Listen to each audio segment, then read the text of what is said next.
no matter where you live, to believe in God. I know, I do agree with that. But the point is, when you come from a third world nation, like here where I am at the moment, then if you still believe in God, that's because you were a real believer.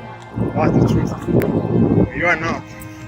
When there's sometimes you've got everything, all the minimum living conditions, especially food, everything available, then and you say that you don't really believe, so or even you say that you are a believer, a real believer, but you are unable to share with people or to thank people for whatever they could do for you, your family, or your neighbor, or whatever, or your neighbor could have done something for you, then that's not a real believer.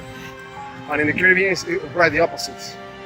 People sometimes do a lot of things, a few people, and then the rest of them say that they shout that they are believers, but they are not really believers.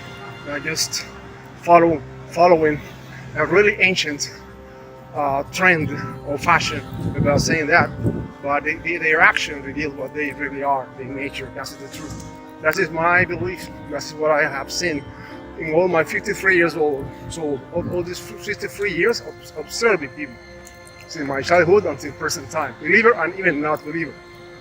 So that is what I think, especially here, walking on the really intense sun without even enough food, without even enough medicine, and even being a believer, and even being said that I'm not a believer.